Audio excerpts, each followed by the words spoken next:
Hola, bona tarda i benvinguts tots a aquesta Bienal de Pensament. Ara sí que podem dir que és una Bienal perquè és la segona vegada que la fem i no tenia sentit només una primera edició.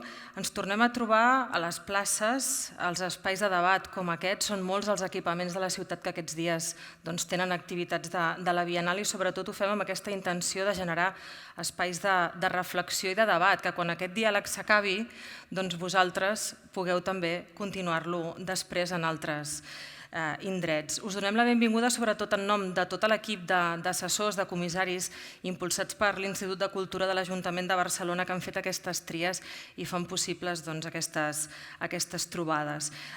Aquests vídeos que hem vist al començament, recordar-vos que al CCCB en el seu hall es passen tots en loop, és a dir, que si us interessen, aquí sempre en posem un al començament de cada sessió, però és una de les activitats que podeu fer juntament amb les passejades peripatètiques, altres espectacles més de caire poètic, o algunes actuacions també més musicals. Ens agrada molt el lema aquest, la ciutat, que la ciutat sigui oberta i de fet el que volíem és que en aquesta època més, diguéssim, de la globalització, del progrés científic i l'època anomenada digital també planteja molts interrogants sobre el treball, sobre la cohesió social, sobre la crisi climàtica i el que volíem era projectar futurs, no sabem com seran, però sobretot poder-los dibuixar ben variats.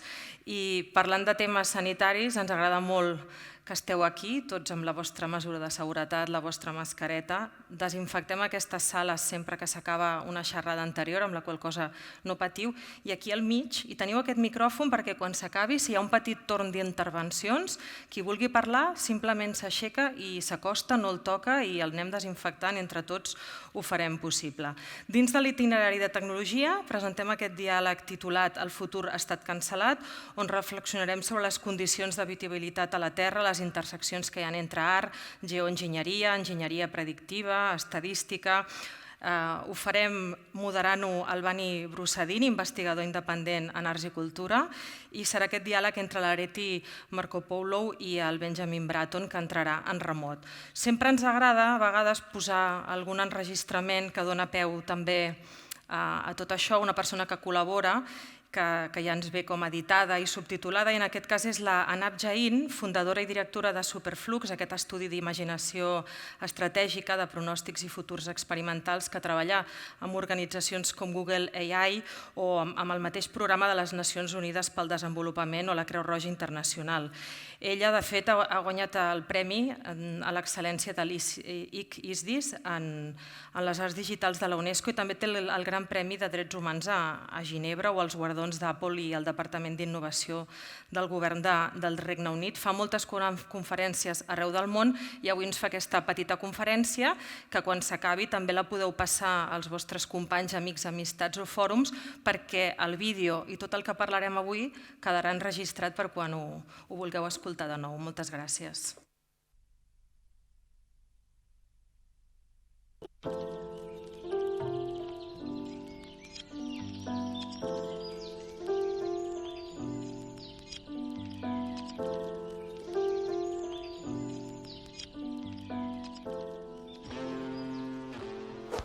My name is Anab Jain. I'm a designer, filmmaker, educator.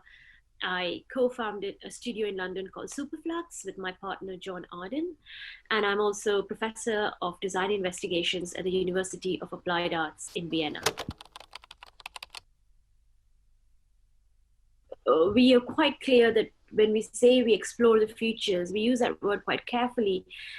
Because we don't believe in predictions. I don't think most people who explore or think about the future are quite wary of the term predictions. What is more interesting is to imagine possibilities, infinite possibilities, but also possibilities that feel credible, that feel like they could potentially help spark or catalyze imagination in people to start to think about how the decisions they are making today, the actions they're taking today, the kind of paths they're charting in their individual and collective lives could be affected in that future. So it's not everything is uncertain or everything is certain. It's how do we navigate our individual lives in alignment with deep uncertainty around where the world is moving. What does it mean to start shifting our perspectives from the very anthropocentric view of the world to a sort of post-anthropocentric view, where we don't put humans at the center of the universe, where we think of ourselves in sort of relationship, constantly interdependent with other species. So that's the core idea of thinking about a more than human perspective.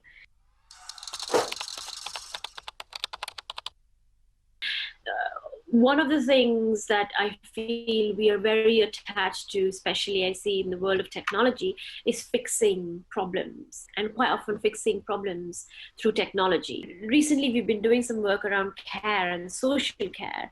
We want to find a solution to something that we don't know what the consequences are. What if we start thinking about caring?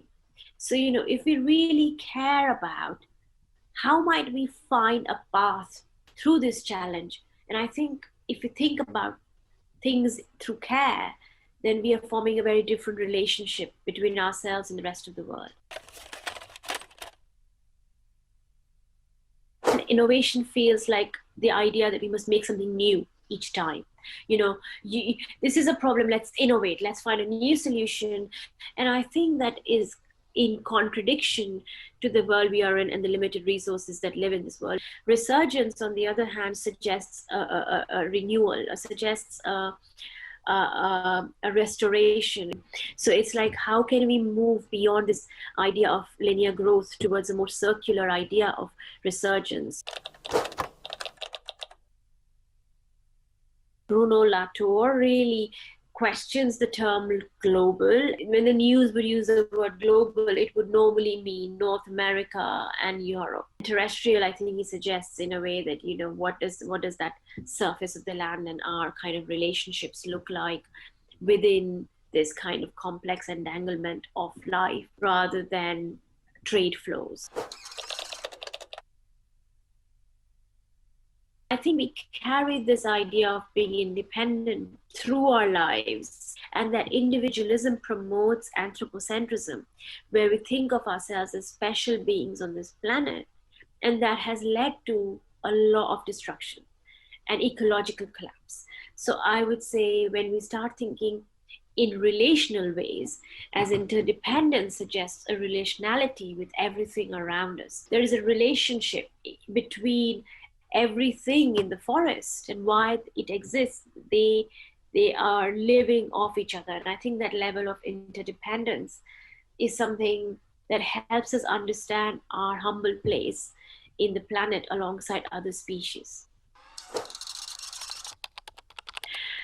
I don't think that it's untrue. I do think that it's a very plausible future. But I also think the extinction narrative is not helpful in helping us move forward. The philosophical construct of considering life as precarious foregrounds both life and death rather than just death, as extinction does. So living with precarity is living with instability, and living with instability means we will have to live with the possibility of death, but there is also possibility of life. Revolutions just don't happen overnight. I think we are all currently engaged in our own revolutions, and what I'd like to call micro-revolutions. We should think of ourselves as revolutionaries. It will be millions of people, millions of micro-revolutionaries that can lead to bigger revolutions. So that's the kind of, my only thing would be to revolutions take time, and let's stick to it.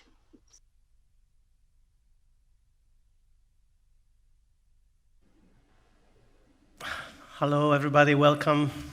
Thanks, Chael, for the introduction. And please allow me to thank, first of all, the Biennale de Pensament for organizing this session. Thanks, Marta Peirano, for the invitation and for setting up to conceive this session. When I first realized that technology would be one of the main strengths of this biennial, I have to be honest, I was a little bit perplexed. Technology, quote unquote, is obviously a key aspect of our lives. It's a key aspect of our collective and individual bodies, our decision-making processes, our feelings, even our orientation in a more and more complex world. But does it really help thinking in terms of technology? I mean, the risk of reifying and isolating such a concept is that if we talk about technology as a whole, we're going to get stuck in old and, in my opinion, completely useless debates about whether technology is good or bad, or even worse, you know, this usual phrasing, technology is neutral. It depends on what you do with it. So why giving technology so much importance in this biennium? Technology is neither good or bad. It's not even neutral per se. We should rather learn to understand it, to historicize it, to situate it in a way.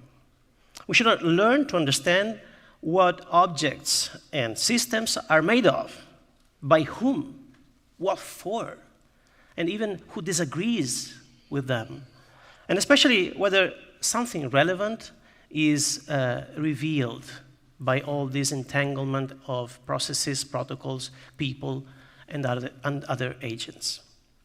And so here comes one possible answer to my initial perplexity. We probably need some sort of technological literacy in order to be able to see and find ways to relate to something that is growing much bigger and bigger, much bigger than us, definitely much bigger than us as individual, single human beings and bodies, and something that is actually often very difficult to grasp in its complexity and also invisibility. This, of course, should also force us to redefine in some radical new ways some complicated questions related to decision-making, individual agency, even democracy and dissent. So, in this session today, we have the great privilege to meet Areti, Markopoulou, and Benjamin Bratton, who, as thinkers, creators, educators, and cultural agitators, for many years now, have proposed models and practices to deal with the challenge of understanding this planet as an inhabitable space, a place that we, as well as other biological or technological agents, may want to call home. The future, seems to have been cancelled in the wake of planetary pandemics, a strange revolution triggered by some sort of non-human subjectivity for the first time in a long time. And still, or maybe just because of that, predicting the future has become a huge business, mostly financial, but also from the cultural and political point of view.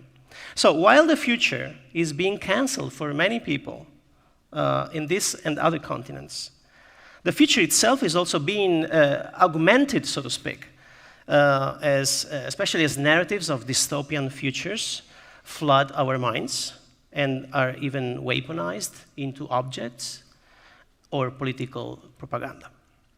So let me welcome our guests. First of all, Benjamin Bratton, who has been so kind to join us from California through the internet, and Areti Markopoulou, who is sitting with us today here in Barcelona. So Areti Markopoulou is an architect, researcher, an urban technologist, working at the intersection between architecture and digital technologies. She's currently academic director of the Institute of Advanced Architecture of Catalonia here in Barcelona. She leads the Advanced Architecture Group, a multidisciplinary research group, exploring how design and science can positively impact and transform the present and future of our built environment. Her work focuses on redefining the architecture of cities through an ecological and technological spectrum that combines design with biotechnologies, new materials, digital fabrication, and big data. And in her work, urban regeneration must rely on circular design and, of course, a multidisciplinary education for a digital age. So, welcome, Areti, and the first question is like an introduction to some of the concepts and topics you've been working on in the last few years, and especially I was curious about the title of a recent publication by the Institute of Advanced Architecture of Catalonia called Black Ecologists. And also, you've been telling me that you have been working and still plan to work more about this idea of living and learning cities in contrast to the common idea of smart cities. Yeah. What's the context? What's the framework for this? First of all, hi. Hi, Bani. Hi, Benjamin. I don't know where you see us. And hello, everybody. We have some intense lights here, so maybe we cannot see you very well. Thank you also, Marta, for the invitation today. I think that the topics that we hopefully are going to disclose in this conversation are critical not only for our discipline as designers, but also for the society in its whole. And just a short introduction from my side in relation to my work, in relation to some of the topics that you have been mentioning, such as my book in the topic of Black ecologies and the living and learning cities. I would like to contextualize a bit first, let's say, the society that we are living in, that maybe goes beyond this idea of informational society and goes beyond this idea of technology per se, no? So first of all, I don't know if you're aware of, but we are living in a society that 32% are digital natives, which means that they haven't met a world without the internet or without the digital revolution. And the other 30%, actually, they are part of the Generation Z, which is myself, that we have experienced this digital revolution before the age of 20. And this kind of let's say, digital accelerating society is also surrounded by cultures, for example, of digital commons and open source. So we're trying to find cultures within the internet and with this, within this digital, let's say, reality that could enable much more collaboration and access to knowledge. And I think that is fundamental when we're talking about a technological society.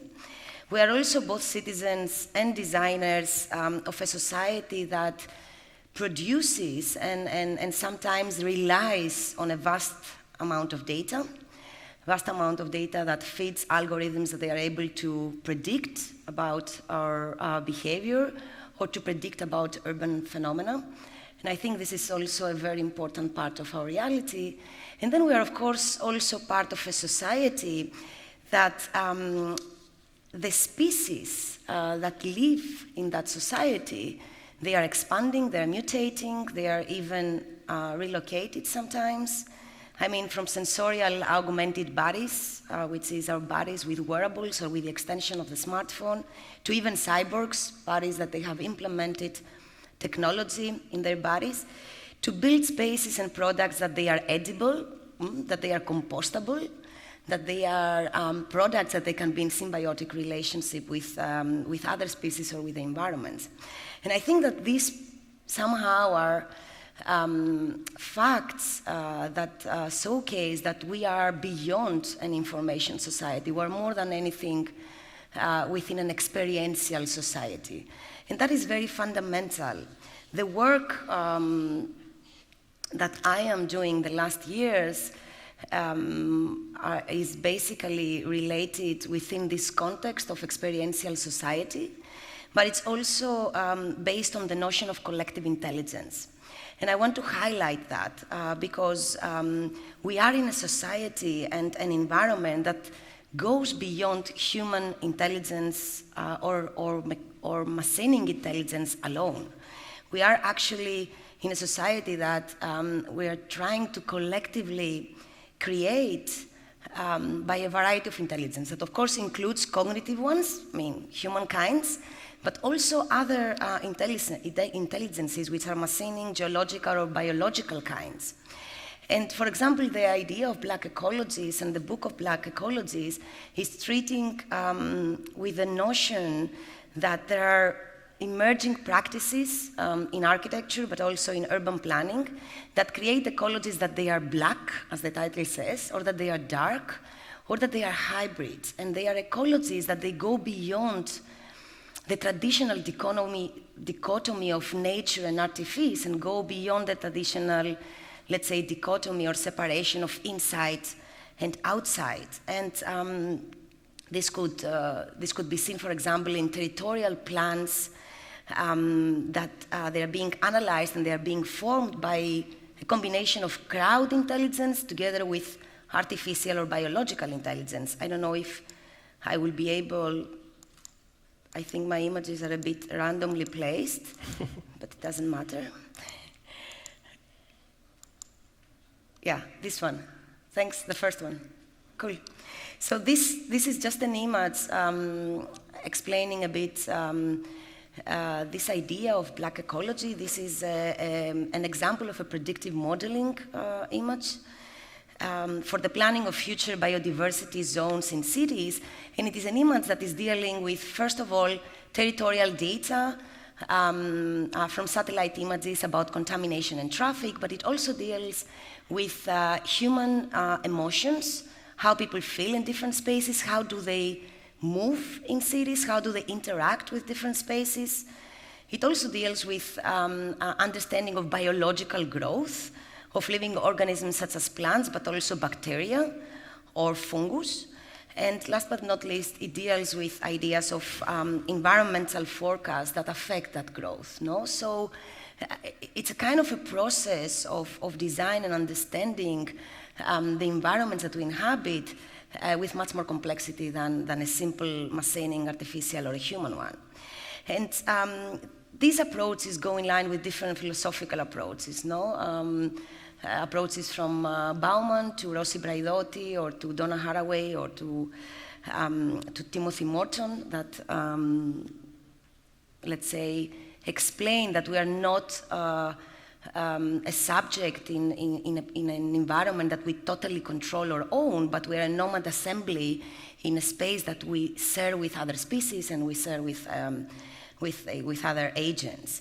And it's very similarly, let's say, the idea of living cities also is trying to transform the contaminating and consuming cities in environments that they are more closer to living organisms, that they have a metabolism, that they are able to, for example, filter air or produce oxygen, self-regulate their temperature as our body do in a way, or even manage their waste in order to produce the energy that they need to consume. So the idea of passing from this static consuming and contaminating built environment into something that it is more alive and in symbiosis with the humans.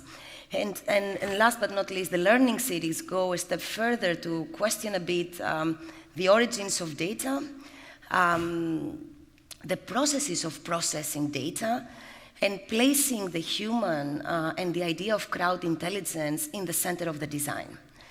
And just maybe to sum up, we are actually talking about the necessity or the urgency of new types of human, messenic, techno, and natural, let's say, symbiosis that go beyond the notions of dichotomy or dualism or separation, which are notions that they are basically symptoms of an hierarchical understanding of the world. No? So we are at a moment that our society is changing not only in the way that we behave, but also in the way that we perceive our peers and the way that we perceive the other species that co-inhabit with us these planets. Yeah, so that's why the advanced in Institute of Advanced Architecture is to go beyond the idea of just building static things, a static environment. Mm-hmm. Okay. Yeah. Now, thank you very much for, this was some sort of introduction. Then we'll have time to talk about more about these things. The idea is having like a conversation after this first round presentations. So I want now to welcome very warmly Benjamin Bratton. And thanks again, Benjamin, for joining us from California today. Benjamin Bratton is a social theorist whose work spans over art and architecture, geopolitics, and computer science, and philosophy of technology. He's a professor at the University of California, San Diego. He's also director of Center for Design and Geopolitics. He's the director of a groundbreaking, or at least it's groundbreaking for me, a groundbreaking think tank and postgraduate program at Strelka Institute in Moscow. And currently, this program is focused on the topic, or general, like overarching topic of terraforming. A program that proposes, quote, an urbanism that is pro-planning, pro-artificial, anti-collapse, pro-universalist, anti-totality, pro-materialist, anti-Leviathan, and anti-mythology, and pro-egalitarian distribution, end quote. Is also the author of an amazing book titled The Stack on Software and Sovereignty, published in 2015 by MIT Press, that articulates a really fascinating model to understand the transformation of 20th century human geographies and jurisdictions into something different that he conceives as a layered stack, functioning as what he calls an accidental megastructure at a planetary scale. Welcome, Benjamin. And the first question for you would be why the term terraforming? And the second part of the question is this concept of terraforming applied to your Strelka program going to be as, at least semantically prophetic as the previous program started in 2016 called The New Normal back then? I perhaps hope so. Thank you very much, first of all, for the introduction and also for the invitation to come and speak with you today. Obviously, I would really much rather be with you there in person in Barcelona, and so hope to be able to have that opportunity soon. But as we all begin to look towards the kind of post-pandemic world, I think the conversations and the questions that have been posed for this panel are exactly the topics and themes that we need to be focusing on and wrestling with. And I hope to explain a little bit why, at your point, maybe this particular connotation of the terraforming that we're working with should take center stage, I think, in terms of some of those discussions. Let me first sort of say, in terms of your excellent introduction, in terms of the relationship with technology, it's absolutely true that our program is one that really directly engages with advanced technologies, but does so in a way that I think is quite critical. I think, to your point, it's important not to think of technology as a kind of big knob that we can turn, and we either have more of it or less of it, and then debate whether more is good or less is good, or another. But to see technology as something that's not ever separate from human society. It's all human societies have always evolved and composed themselves deliberately or accidentally in relationship to technologies. So just as a quick introduction, the book that you mentioned, The Stack on Software and Sovereignty, deals with one particular kind of meta technology, let's say, which we call planetary scale computation. And the book makes basically 2 points around the idea that we need to think about geopolitics and geotechnology in a common model. We need to have a model that allows us to think about both in relationship to each other. The first one is that planetary scale computation is distorting and deforming traditional Westphalian models of political geography and producing new models, new territories in its own image. And second, that all of the different kind of genres and species of planetary scale computation, which we might recognize from smart grids to smart cities, cloud platforms, AR, AI, and so forth, instead of thinking them as sort of spinning out on their own in different ways, that we can also think of them as aggregating into a kind of modular whole. Again, what I call an accidental megastructure, which is the stack. Now, a couple key points then, sort of translating this to the thematics for today. One is in terms of the theory of technology that underwrites this is a key point, and that is we need to think of technology not only as tools or equipment that allows us to act upon the world in a particular way. Technology is also technology is also a way of knowing the world, and a way of knowing the world differently. And arguably most of the really significant disclosures, a word that was used already, disclosures or revelations about how the world really works, have been accomplished through some sort of mechanism of technical alienation of our intuitive perception, whether that's microscopes or telescopes or more recently forms of artificial intelligence.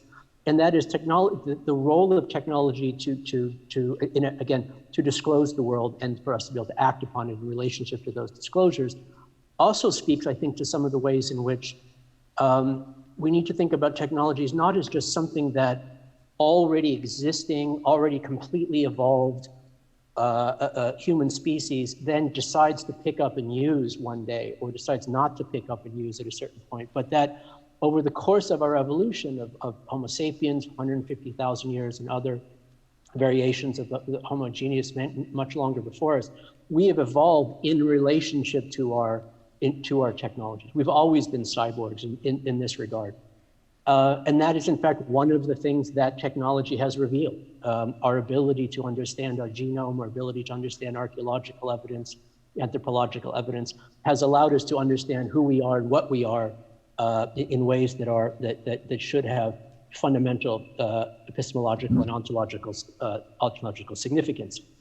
Now, to the terraforming program, the terraforming that we're interested in is not terraforming Mars. It's not terraforming the moon.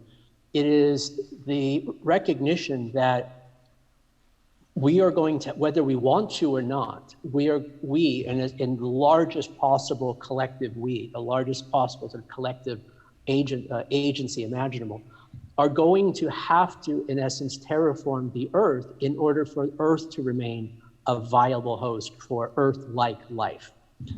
And the question of the program has to do with is looking both at a sort of a way of looking at the Anthropocene as a kind of headless and pilotless terraforming initiative, and also in a very multidisciplinary and interdisciplinary way, looking at models for how it is that initiative would go forward, or could be realized and could be conceived. To echo a point that Areti made earlier, we also, in a way, embrace the kind of artificiality of that assignment, as opposed to thinking about a kind of strict distinction of nature and culture. The artifice of this, the way in which, when we think of artificial, not as in fake, but as a kind of deliberately composed, an anomalous regularity within a composition, leads us to conclude that the response to anthropogenic climate change will need to be equally anthropogenic, and that the sooner that we accept this, the better. A few of the other themes that we are working with is, one is in relationship to geotechnology and geopolitics, of which the city represents in a way both. One of the things that we're careful to allow for is, in contrast to the sort of commonsensical notion that in order to achieve these lofty goals, first you will need a transformation in a political system, which will subsequently bring about a transformation in a geotechnical system. We want to allow for the fact, and I think, in fact, history, I think, bears this out, that fundamental transformations in geotechnology oftentimes bring about the transformations in geopolitics, that the relations between techniques and cosmology, if you like, and where political fits in is one in which geotechnicity sometimes is more of a causal agent. In terms of planetary scale computation, and bringing that back into the discussion of terraforming, One of the other things that we're also careful to focus on is that when we speak about the potential role of planetary scale computation to contribute to the mitigation or prevention of catastrophic climate change, we have to be attentive to the fact that the very concept of climate change, not the scientific ecological fact, but the concept of climate change is the result of a vast planetary scale sensing and modeling and calculation and simulation computational apparatus. The concept of climate change itself is an epistemological accomplishment of planetary scale computation. And for us, this points to other ways in which we can think about what planetary scale computation is really for, how it might contribute to what we all want to think of as a kind of viable planetarity. And this term planetarity is also a very important one for us, in that we're thinking about planetarity both in terms of the kind of philosophical cosmopolitan dispositions of this that, for example, Gyachi Spivak or Achille Mbembe deployed the term, but also an astronomic concept of planetarity. The understanding, the relationship between a phenomenal world and a planet is one that is always cognizant of the astronomic condition of our own intelligence, that our own intelligence, and Areti spoke of the collective intelligence, needs to be understood not as just something that happened on the Earth, but is in fact part of the ongoing folding and transformation of the Earth itself. A couple of points just to sort of also locate it perhaps a bit in the moment, and then I'll pass it, that will open up the more interesting part, I'm sure, of the conversation is, in terms of the pandemic, part of the ways in which we've been looking at the pandemic in relation to the terraforming program is in at least three ways. One is we see the pandemic as this obviously horrible, but also quite amazing global experiment in comparative governance with the virus as a control variable. Different kinds of political systems were able to address and respond equitably and effectively to the pandemic, and other kinds weren't. And there are clear patterns at work here in ways in which socially trusted, technocratic governments tended to do much better than the populist traditionalist governments of my country, for example. Second is one of the things that arrived with this was a kind of epidemiological view of society. We all became amateur epidemiologists. We all were, whether we wanted to or not, had to learn to think of society in the way in which epidemiologists do, which is as a population of biological creatures whose relationship to one another is determined, in essence, by their geochemical objectivity more than it is by their dispositional subjectivity. And I think the lessons for this, the lessons for a kind of what we call a revenge of the real, of understanding the agency of that underlying biological facticity will go a long way in terms of mobilizing around climate politics, for example. The last point, which is one in which we think that the first speaker, Anav Jain, and from Superflux, was talking about care, and she talked about this as a kind of that there's technology or care, and I think we come about it a bit differently. I think that we see that in fact we need to think of them together, in that societies that were able to have available testing, equitable inclusion in a healthcare system, that were able to provide medical care to everyone quickly and effectively, that were able to in fact understand, to model, to sense and model what was happening in the society, where the contagion was, where outbreak points were able to produce and disseminate trusted information and trusted response to this, was all based on, and to provide care, was based on their ability to produce accurate and equitable and effective models of that society. And one of the lessons we draw from this is that we have to be careful about the overinflation of the term surveillance to mean every possible way in which a society might choose to sense itself, model itself, simulate itself, and importantly, act back upon itself in relationship to those these quantitative models. For us, this goes straight to the heart of the matter. I'll wrap it up here, which is another way in which our program, I think our program is situated both in terms of design and the politics of it, is that it's looking at a kind of revitalization of the logic of planning at a larger scale, of how it is that the terraforming of the next 200 years is not as pilotless, headless, acephalic, accidental, improvisational, emergent as the terraforming of the last 200 years was. How is it, in other words, that what was called collective intelligence can be brought to bear on how it is that we not only produce effective models of how the planet works, and which includes us, where our sociality is inclusive within a larger geotechnical, geoecological, and geopolitical image within that model, but how it is that we can use those models to recursively act back upon how it is that we compose our cities, how we compose ourselves, how it is that we choose to act or not act in relationship to what was called this what Areti already called a kind of urban metabolic condition. And then last point, just on the question of the future, one of the other, you mentioned the new normal, which was a name for the previous program that we'll have to live down, I'm sure. One of the slogans from that program was, "The future has not been canceled," which came out of some of my discussions with Mark Fisher around this topic. And we had a particular meaning for that. Our approach to this for the second program for terraforming is perhaps a bit more, a bit different in that which we call the future must be prevented.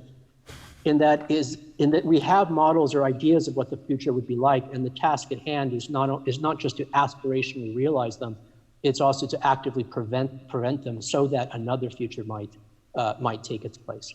Thank you. Well, thanks so much. Well, so many concepts are popping up all the time. I want to get back at some point on the topic of artificiality, but I'll get there in a minute. First, I have a very simple question, because Benjamin mentioned climate change, and there's a sentence or like a phrasing of this that actually caught my attention in the terraforming concept. And the phrasing is the following. You actually mentioned these very words in a few seconds ago. Quote, "Climate collapse mitigation and pervasive automation can converge." And Benjamin, in part you actually explained this already, but my question is, in which sense is this approach different from simple techno-fetishism or solutionism? And of course, this question is for Benjamin because I'm quoting his phrasing, but Areti, please feel free to jump in and to add something, and then I'll get back to you with other questions. Was the question just to me? Oh, sure. I would.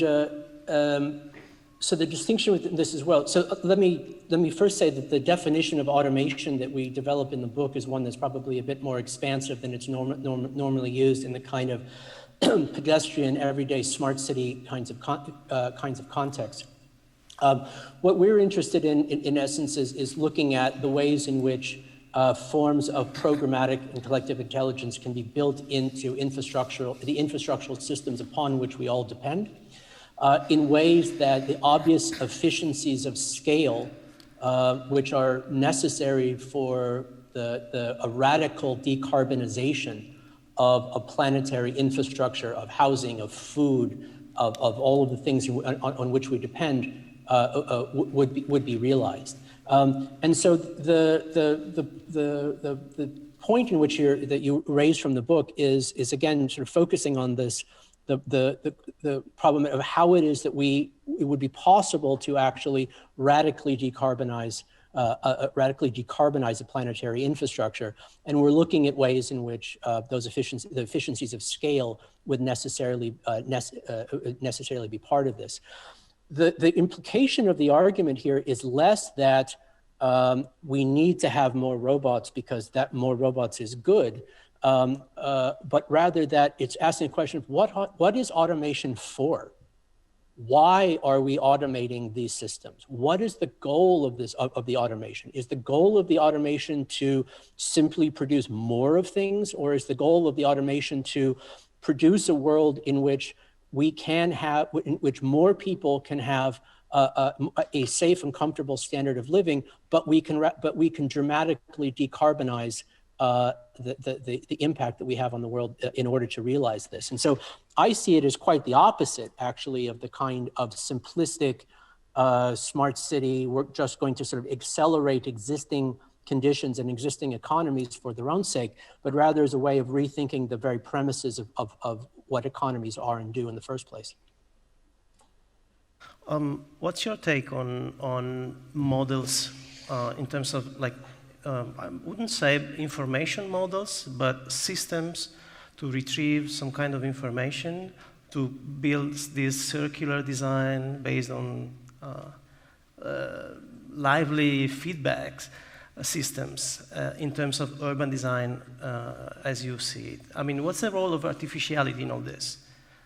So to speak? I think that, I mean, Benjamin somehow tried to expand in this idea of automation and the idea of a robot. No, usually when we think about robots, we probably think robotic arms or some kind of moving humanoids, no? And I think that even the smallest sensor is basically a robot. And the way that that we are planning, let's say, to analyze our urban environments today, it is based on these sensors, no? The weather forecast is based on this idea of automation and robots by satellite images. This comes from very, very many years back.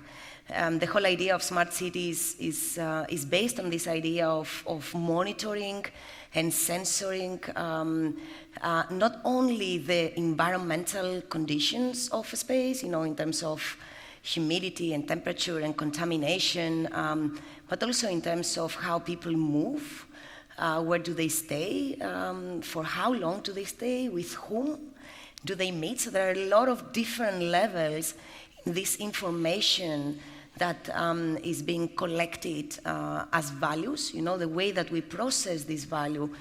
I mean, value is just a number, no? Like the way that we process these numbers and the way that we transform them in information is very fundamental, because it is exactly there that we decide how to use this value. It is exactly there that we decide how to protect or not protect the privacy of somebody. It is exactly there that we decide which values we need to overlap in order to have a more global, let's say, view of the world. So it is an important infrastructure of our times. For the first time in human history, our society is relying on an infrastructure that is not only physical, but it is also digital. And I believe that it is fundamental, but it cannot stand alone, right? It cannot stand alone because it's not an automated view of a society that might help us to predict, as Benjamin was saying, but it's not very clear that it will help us to form or shape the societies that we want, no? So the information and the data in hands of different people, in hands of different governances, could be used in different ways and could form, therefore, different societies. I think the question is really the most important part of the equation. I mean, what is the question that we want to do? What kind of societies we want to form? Then the information is there, and we can collect it, and we can process it. And then I also want to highlight here that there are values that they could be measured because they are quantifiable, right? But there are also values that they cannot be measured because they are qualitative data. And it is also very important to speak about that. When we are speaking about qualitative data in our societies, in our cities, we are speaking about how people feel, how do they perceive a space, how do they interact. There are things that they cannot be measured with numbers or values, but they are fundamental information in order to understand how we need to plan, how we need to change a city or a problematic plan, how to identify areas that they are basically not operating, or they are basically not serving the people. And I think that this is something that sometimes we, within this very fully automated view of things, and also within this mainstream idea of smart city, we somehow seem to forget. Yeah, I think we are building here a much more interesting idea of intelligence than the simple concept of artificial intelligence seen as a little pet or a little slave that you use, or the nasty boss or supervisor that actually checks on you. Yeah, right? And then it's also a matter of how this information is working in a cyclical way, like we need to have a circular feedback into that. We should not forget that, we are the ones that were generating the data. If we are able to have information about this data and knowledge about this data, then we will be able to change our behaviors. It's not just monitoring a society, but it's also making the society to participate, because we need to somehow change things also from the bottom up, not just from the top down in terms of how we fix the planet. The change can radically come from bottom-up change of behavior. And in order for this to occur, we need to raise awareness, we need to bring these data back to the people that they have generated in a way that they can understand the impact. We need to educate people about that. You're actually already answering my next question. Which is? Yeah, because I was curious about the relationship between automation and labor. Because usually, the most simplistic approach to automation is, okay, the AI is taking our jobs away or whatever, and a subtler approach would be automation and machine learning, and AI is first and foremost like a big scheme to fragment work, not disappear work, just to fragment work into little tasks that can be done anywhere by anyone 24/7, and make all this human labor that is put into automation invisible, right? But I think that you already kind of answered, because probably we need to imagine a different model based on this expanded idea of intelligences and data systems and protocols built from the bottom up. Yeah. I was wondering if you have an example of this already. You're working on this, and this is also for Benjamin. Can we actually materialize and make it visual, the concept of artificiality applied to these issues? Do you have any examples, a case study which is especially relevant to you, Benjamin and Areti? Yes, I do. Let me respond a little bit, just in terms of in the spirit of conversation, also to bit some of the great ideas that Areti has put forward. I think our approaches here there's areas of clear convergence and maybe some divergence, or maybe just a different way of articulating it. I think one of the ways in which there's a strong agreement in the way in which we are approaching this is, the way I put it is that we are using planetary scale computation, and indeed the automated systems at an infrastructural level, which you referred, for all the wrong things. The issue is, as I see, is less to do, again, is whether we want more or less of the ability to model and automate the world, but what is automation for? What is planetary scale computation for? And you articulated quite well that a certain kind of human well-being is indeed one of the things that that automation is for. I guess maybe there's a little bit of point of difference is exactly where you put it, putting the human at the center of this. And one of the things that I did appreciate about the opening video was a bit of a critique of a kind of anthropocentrism in the way in which we think about and structure systems. I think we need to find, all of us in a way need to find sort of a way of talking about a viable planetarity at a social, population, political, demographic, cultural, biological, public health kind of level. That's one that indeed probably has a somewhat different understanding of the role of the human within all of these systems, other than one that is presuming that the point of all of this is to basically reorganize the world for the affective benefit of private individuals. That the point of the world is there for me to experience it, is there for it to produce things, for me to consume, for me to engage with.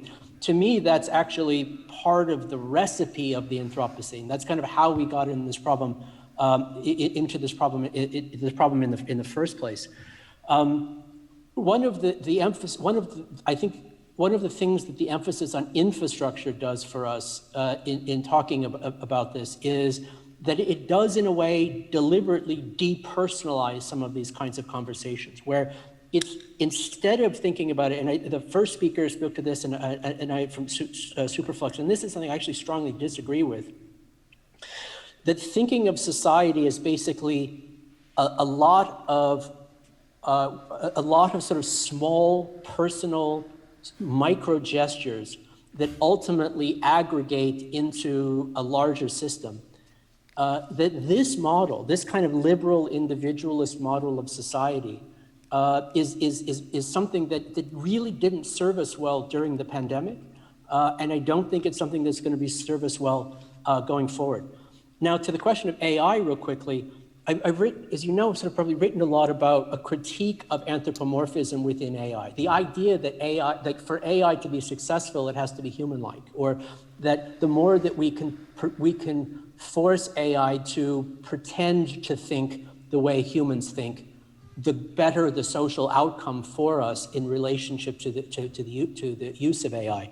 There's much to say about how other sort of alternative models for the construction of AI, but the initial sort of point, actually to point and to throw it back to Areti, has to do with ways in which we can think about the unique capacity of humans as sapient actors within the system, who are producing artificial intelligence as a kind of cognitive prosthesis, but one which is very much a geological phenomenon. It's about, you know, rocks and minerals and so forth and so on, of thinking about collective intelligence in ways that recognizes the uniqueness of human sapience, but also recognizes that it is entirely dependent upon the technologies that it brings about and that bring it about.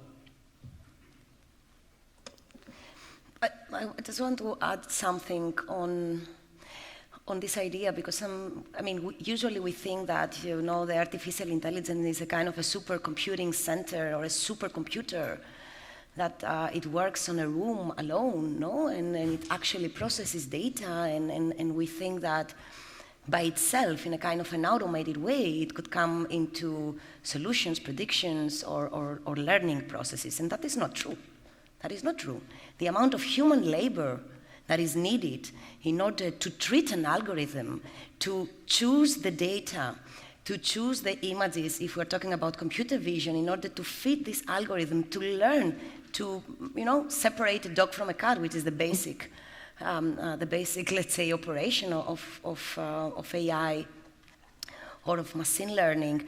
I think it's something that it showcases that we have a totally wrong idea of how AI works. It needs humans. And if we take this as an advantage and not as a human serving the technology point of view, I think that could radically change the way that AI is formed, apart from what for is formed. And I'm saying that because every decision that a human is taking is biased, no? And is biased because of different backgrounds, because of different interests, necessities, because of, and that means that there is certain, you know, like personality, that there is certain creativity, that there is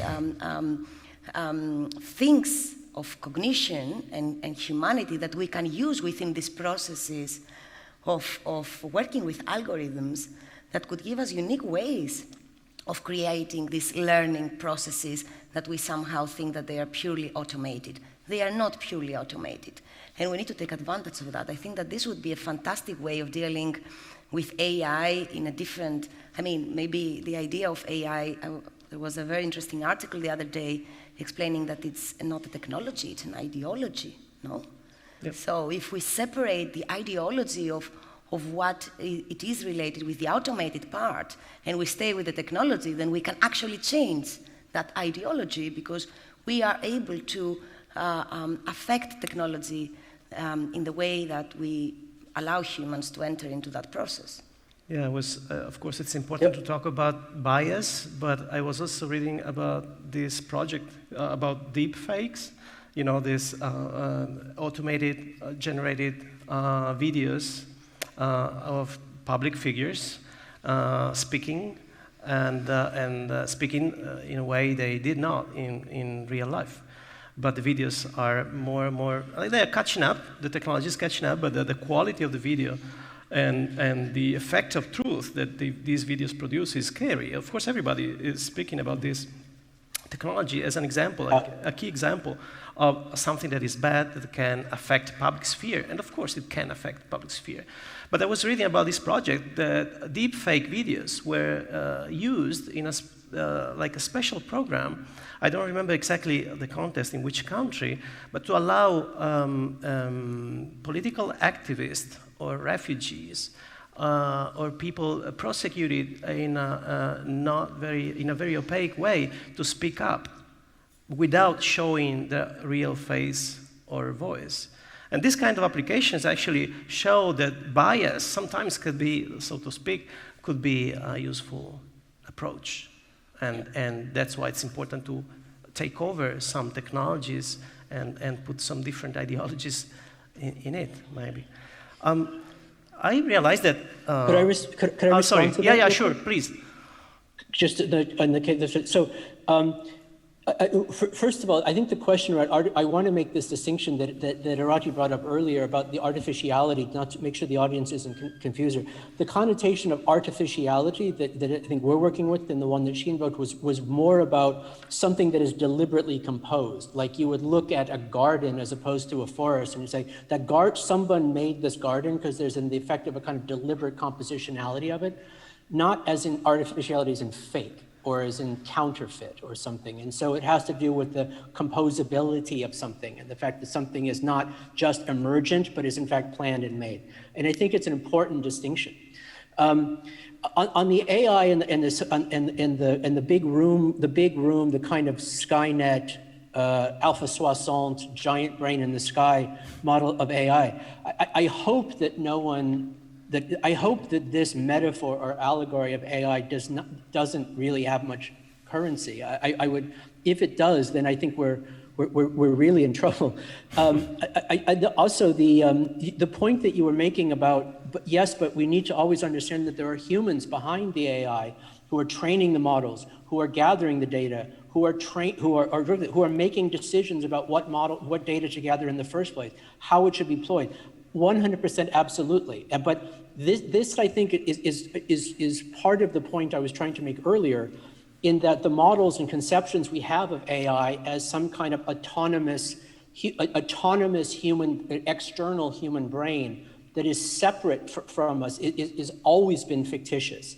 It has always been fictitious. That when I say that we've always been cyborgs, that we've always been an amalgamation of human and technology, and part of which the process over which we've anatomically evolved, collective intelligence involved, it's always been this amalgamation of back and forth. That should be the baseline presumption, not a kind of scandalous revelation that, there are humans behind the machine and machines behind the humans. It's always this way. But the key point here, and this is where I think there's a certain point of agreement, is that there's bias not only in the way in which an algorithm would process a bit of data, that it would produce a kind of, that it is able to see some things and not other things. The key point of bias is in the production of the data itself. And I think we probably agree here. And I use this term carefully, production of data. Data is not like sort of strawberries out in the field that we go pick and we bring home. Data is produced in the act of measurement. It's produced in one way or another. And for me, part of the problem of the way in which planetary scale computation is being used is we are producing data about all the wrong things. We're not producing data about the things that would support the humanistic initiatives that you spoke to that I very much agree with. We're producing data about what is it that the monkey wants to click on next? What picture will introduce some kind of sort of accelerated dopamine response in the bipedal primate? In other words, the problem is that we constructed this massive system in order to satisfy immediate human desires. That's the problem. The version of planetary scale computation we need is one that is trained on the longer term, more significant problems that will support the development of the kind of cities that you want and the cities that I want. One point on this is I think that the sort of take back our data, that if we're going to if we can sort of wrestle the data back from the large platforms, then we will be able to use this data in order to do the things that we should have been doing with planetary scale computation all along. And while in general, I'm totally sympathetic to the energy of this, the fact is they've been producing data about the wrong things. They've been producing data around optimizing for the sort of private, behavioristic, Skinner-esque experience of social media.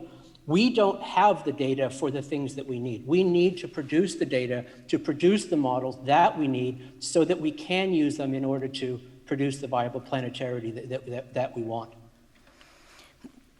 I have 2 points as a kind of a response to what Benjamin is saying. And the first one is definitely we need to have new kinds of data. We're missing important data. And I think that what I was saying before in relation to qualitative data is also, for me, very valid here. So on the one hand, how do we really try to combine this quantitative data that could be satellite and could be, let's say, even unbiased sometimes with this qualitative data? And I also think that, sometimes, and I very much like the point of view of Benjamin in relation to, use supercomputation in order to create solutions for the long term and for the problems that they are, actually more planetary. I think that this is fundamental, but I also believe that we need to make sure that we don't use, let's say, good design for a bad world, no? We don't use, in a way, technologies that they could facilitate bad behaviors. I think that raising awareness of what is the impact of our actions in the very small scale that you were talking before is fundamental, because it's the only way that we could have a bigger, let's say, change from a smaller let's say, as I was saying before, smaller bottom-up changes in the behavior. So yes, the planetary models could help us to drive the principles of what kind of, strategies we should take, not as nations, as cities, but as the world, no? We need to have these models, but we also need to be careful of not trying to plan everything without understanding that behaviors should change. So not trying everything in a very, very good way in terms of design, but for facilitating bad behavior in this sense. Yeah, sure. But I think the point about infrastructure here is exactly where we need to also be very clear about where behavior sits within this model. For example, if I turn on a faucet or if I plug something into the wall, and the power that's coming from is coming from a clean energy source. It's a low carbon energy source, solar or next generation nuclear or something. Or then my behavior has a certain kind of effect in the world.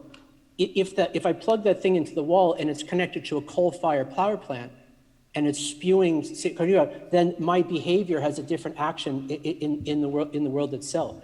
And so maybe it's just a point of disagreement, but which is perfectly fine.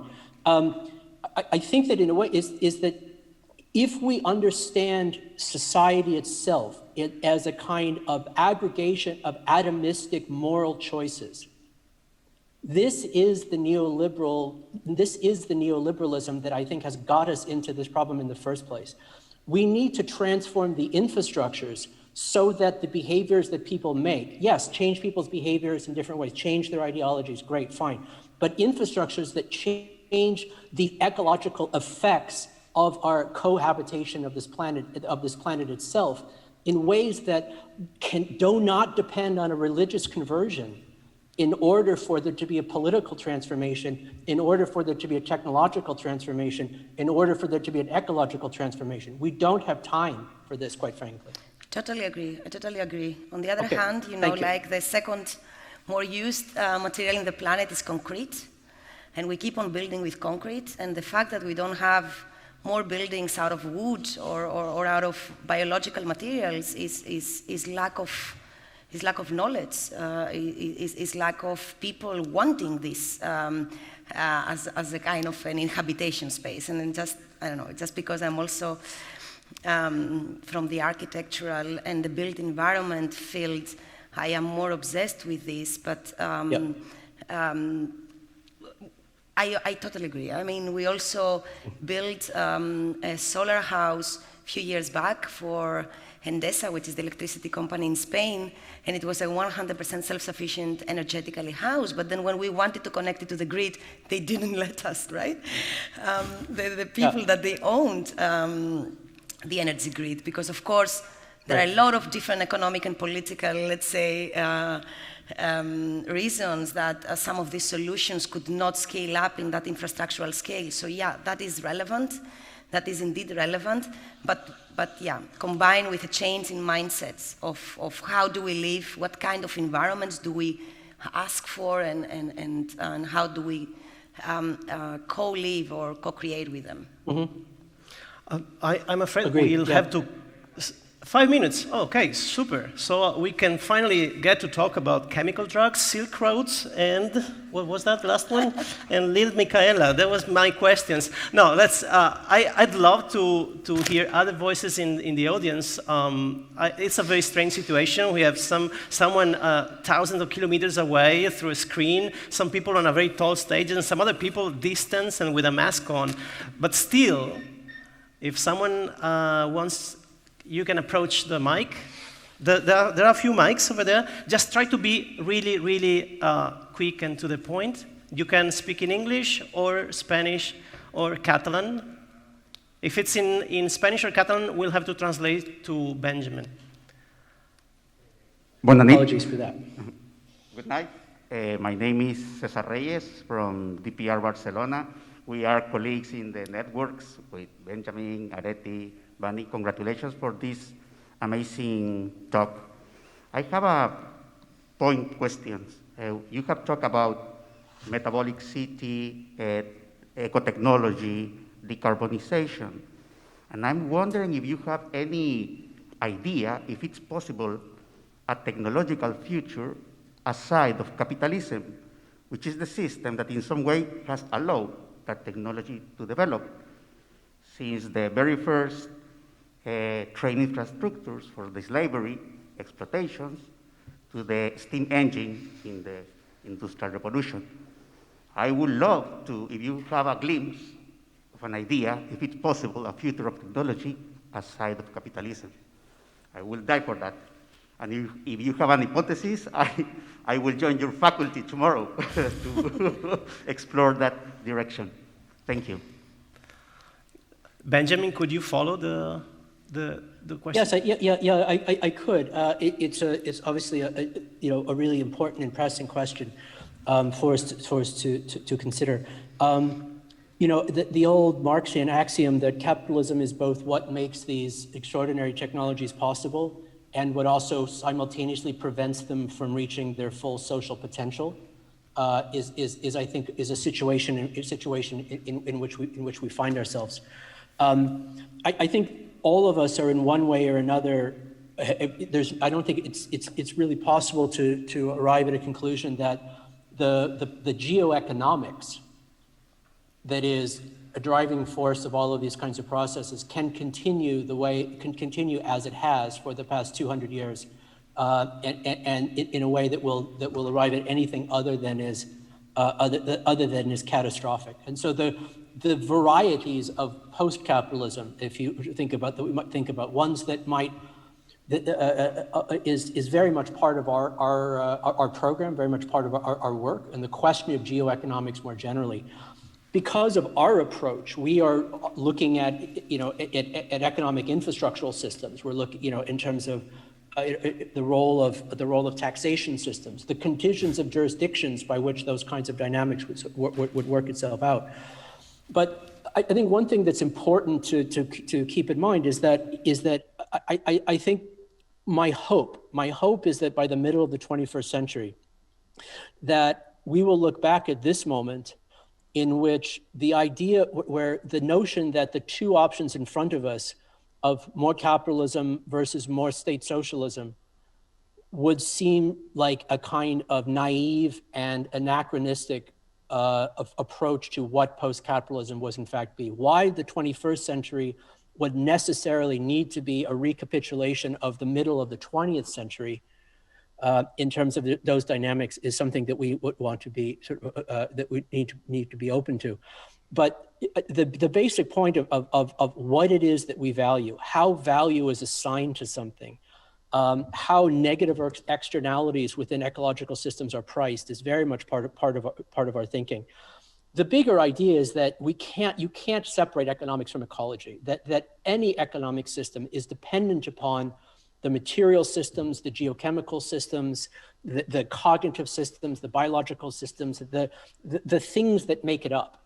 And so the question of how and why different kinds of incentives and models are circulated to sort of structure that, geoeconomics is, to your point, perhaps the most significant aspect of what a viable planetarity would be. And as far as I'm concerned, that will also require a terraforming scale initiative on all of our parts. Just to add maybe on that, I do agree that technologies could become either a powerful tool or a destructive weapon in the hands of capitalism. There is no doubt about that, and I kind of agree with Benjamin in his initial point. I just maybe simplifying some of the things that comes to mind, they are very much related with ideas of local and global. For example, the way that the system is now operating is very much based on this global economy, but also on this kind of independency and not interdependency, as Avan was saying in her initial video, like we produce very far away from where we consume, and then, of course, this system of transporting products in and transporting waste out has been a model that has not been, let's say, sustainable neither economically nor environmentally. And I think that if we start to rethink localities in a different way, create decentralized cities where, like productivity happens in a much more local scale, the interdependencies are much more in relation to this critical zone that Bruno Latour calls the idea of understanding where your resources are coming from and realizing that this can be finite and that also that you have a responsibility towards them. Then I think that if we enhance that locality and we keep the globality and the global connection in relation to exchanging knowledge and learnings and bits rather than atoms and matter, I think that this could be a very interesting way to sift the system. It's not an easy step, of course, but it might be an interesting first step to do that.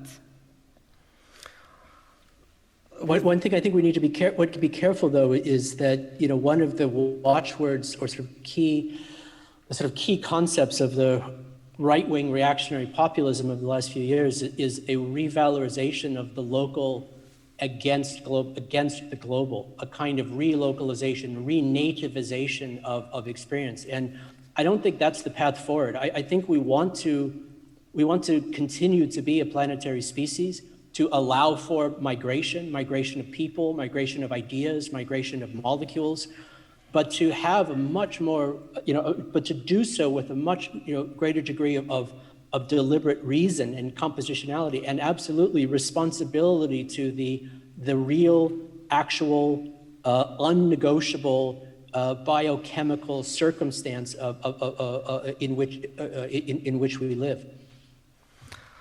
We are really running late, so I have to thank you. Thank you, Benjamin, for your time, for your ideas, generosity. Thank you, Areti, for being here today. Thank you for the invitation. No, Benjamin, we'll have to find a way to bring you to Barcelona for a longer time because the debate must follow. We missed your physical presence, that's true. Yeah, and I miss being there. I would be very happy to come anytime that we can. We'll do that. And for the ones who, for you are here, and I believe that we have some time when the lights are off, maybe to chat a little bit. Should I tell them to? Sounds good. I think today is the last day of having a beer or something. Exactly. We are going into lockdown. At least for the next 15 days. So let's seize the moment and let's meet again outside. We can follow up the conversation. I'm really sorry to not have the time to give to you the floor. But we'll do that. Let me just say last word to invite anyone who's interested in the terraforming program. Theterraforming.strelka.com is where you'll find all information. We're currently accepting applications for the second year of the think tank, and would love to hear from people and involve you in the conversation. Actually, deadline is November the 10th, right? That's right. Great program. And you can download a free copy of the book, The Terraforming, from that website as well. Thank you very much again, and it's really time to close. Thanks to the technicians, thanks to the organizers, and thanks to Marta Peirano to curate the whole session. Thank you.